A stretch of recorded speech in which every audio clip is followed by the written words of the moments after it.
នៅក្នុងវីដេអូនេះខ្ញុំសូមផ្ញើជូនវីដេអូនេះជាពិសេសតែម្ដងសម្រាប់បងស្រីឬមួយក៏បងដែលខ្សោយកម្លាំងដែលស្ពាយបាញ់ថ្នាំដែលអស់អត់រួចដែលស្ទើរកម្លាំងបាញ់តែមួយធុងពីរធុងអស់កម្លាំងបាញ់អត់រួចស្អែកមកបាញ់ទៀតចឹងនៅក្នុងវីដេអូនេះខ្ញុំចែកចម្លែកវិធីប្រើណាសម្រាប់បងដែលមានម៉ាស៊ីនចាស់ហើយឬមួយក៏បងមិនតាន់មានម៉ាស៊ីនបងយើងអាចកែច្នៃបែបនេះឬមួយក៏បងយើងអាចកំងម៉ាស៊ីនប្រភេទបែបនេះយកទៅប្រើប្រាស់ណា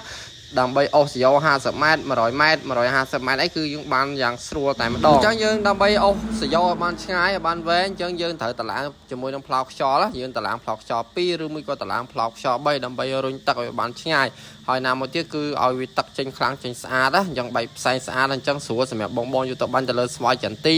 ឬមួយក៏យកទៅបាញ់ទៅលើកៅស៊ូអញ្ចឹងបន្ទាប់ពីយើងតឡើងរួចរាល់ហើយយើងក៏ចាប់ដើមរៀបចំសាកទឹកណាបងយើងសាកជាមួយនឹងសយោទៅដល់50ម៉ែត្រម្ដុំហើយនឹង100ម៉ែត្រម្ដុំដូចបងឃើញម្ដុំ50ម៉ែត្រម្ដុំ100ម៉ែត្រអញ្ចឹងយើងលាយថ្នាំតែមួយ stand ណាយើងលាយថ្នាំមួយ stand មកយើងដាក់